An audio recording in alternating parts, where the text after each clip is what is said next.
Wala na palipiligin, limitado kami. Ma'am, pinatigil na po ang distribution ng 20 pesos na bigas.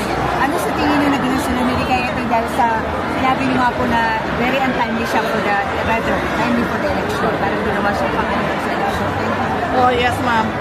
Kaya nga ako nakaitim ngayon, araw na ito sa kampanya namin dahil nalulungkot talaga ako. Nagluluksa ako kasi pinaglalaruan yung mga tao na walang-wala. Pinaglalaruan yung mga mahihirap na hindi lang isang beses, hindi lang dalawa, paulit-ulit na sinasamantala yung desperation, hunger, and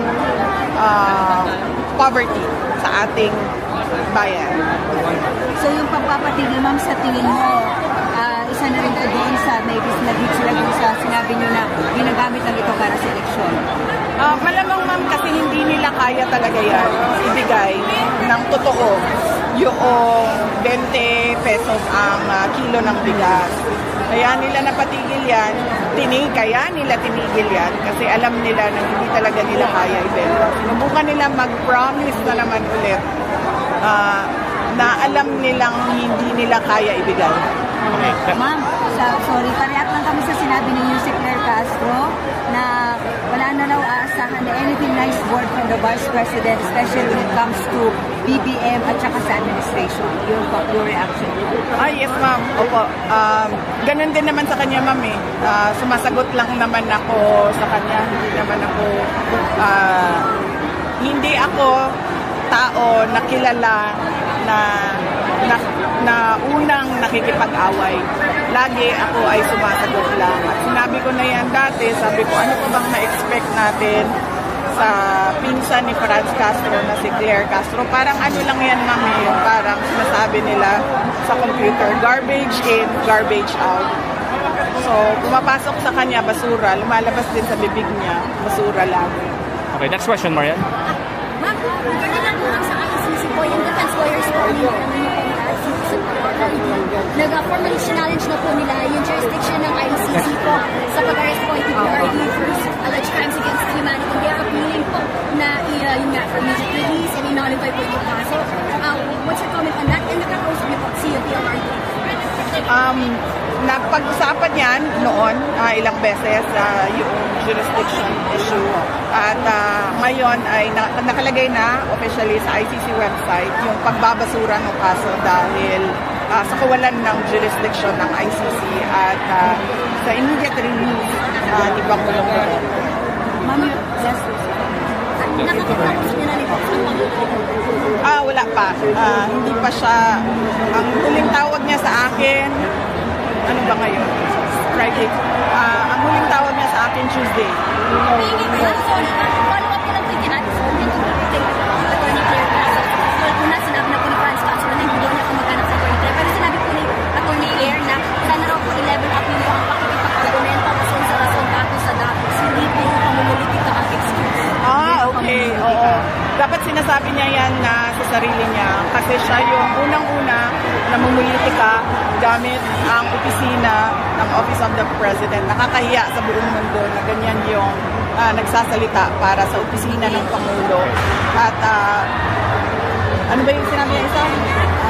Sana i-level up niya raw po ang pakikipag-argumento kasi sa rason dato sa siya din, dapat niya sabihin sa sarili niya, dapat siya pumunta sa harap ng salamin at sabihin niya yan na ngayong araw na ito ay hindi na ako aatake sa mga kalaban ng aking boss at ang sasabihin ko lang ay ang mga ginagawa ng aking boss para sa bayan.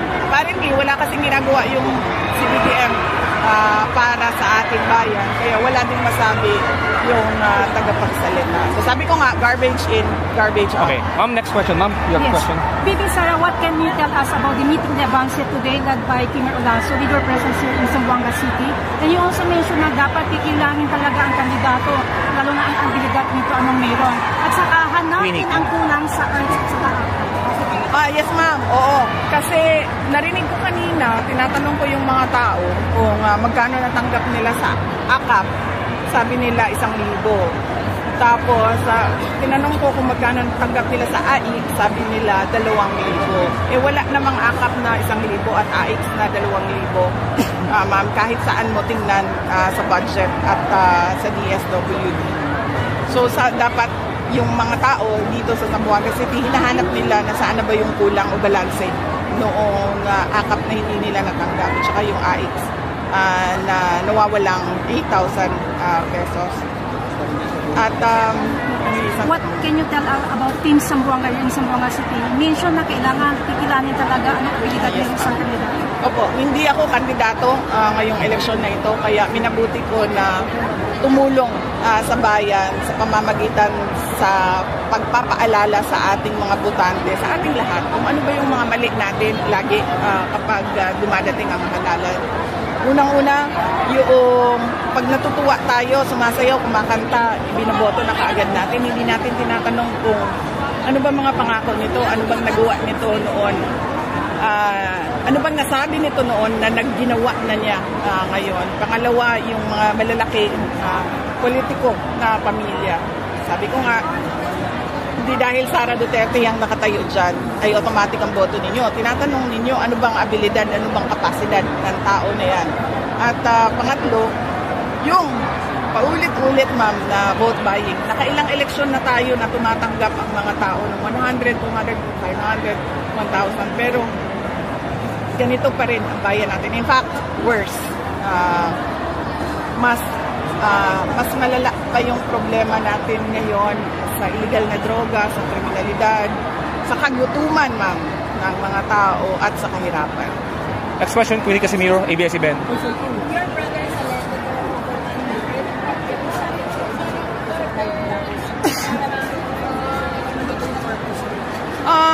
Hindi ko alam, ma'am, kung anong purpose nila. Pwede lang ako manghula kung ano yung purpose nila. Ang purpose nila, ma'am, is maggulo sa election namin sa Davao City. Okay, Alex. Ang mga sabi na nag-rate sa bahay ko. Hindi ako nagsabi na merong mag-raid. Sabi ko nga, pwede lang ako manghula kung bakit dumating yung mga SAF at mga CIDG personnel.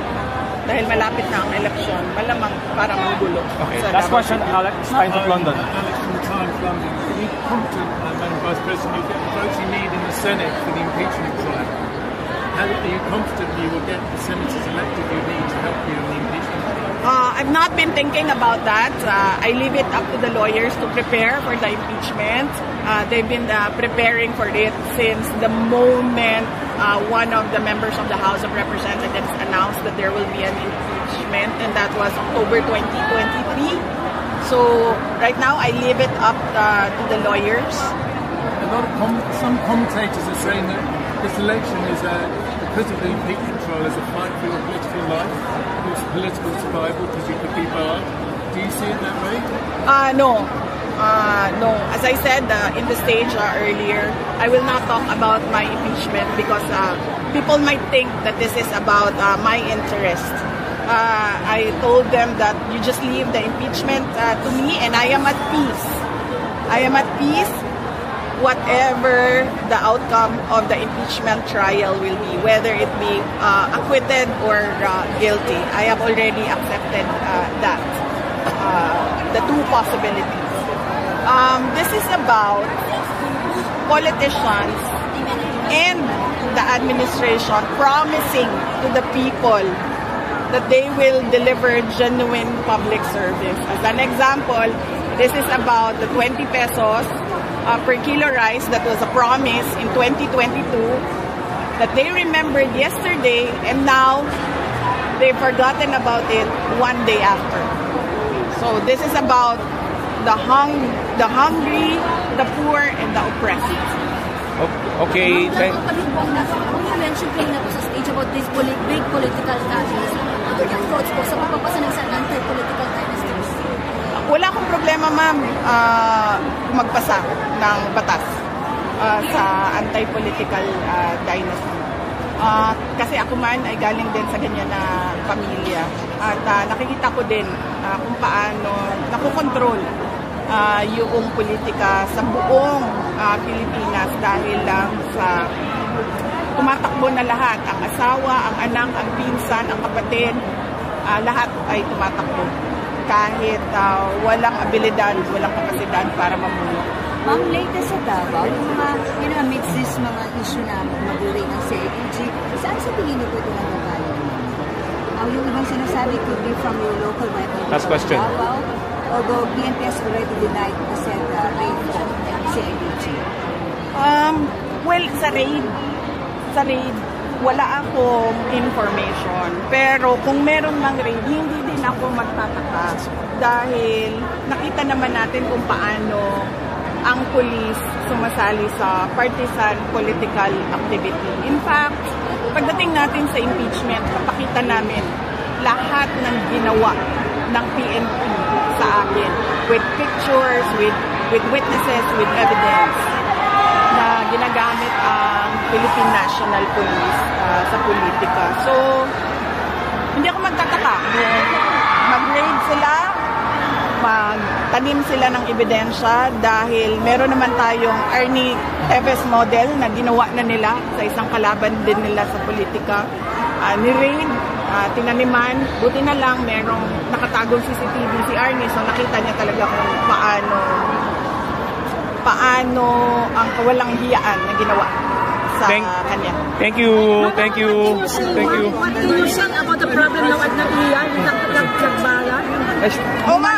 Ma'am, dagdag na natin yan sa kagutuman, ma'am. Laglag bala at droga. Thank you. Kasi yung mga statement ng House leaders, so regarding po doon sa budget po na pinasana po ng puno ng korupsyon, you're saying tama na raw po yung pumumulitika, diversionary tactic daw po. Sagutin na lang daw po yung issue raw po ay confidential funds, yung pagkasta po nila. Naku, hindi issue ang confidential funds dahil nag-file na sila ng impeachment. So wag nila balik-balikan ang confidential funds dahil para sa kanila, that is already a closed issue dahil nag-file na sila ng impeachment. Pero hanggang ngayon, meron pa rin blanco sa mga budget natin na tinatanong doon sa Supreme Court. Meron pa rin question sa paglilipat ng pondo ng PhilHealth. So, dapat sila ang sumagot, dapat ang administrasyon ang sumagot. Thank you. Salamat.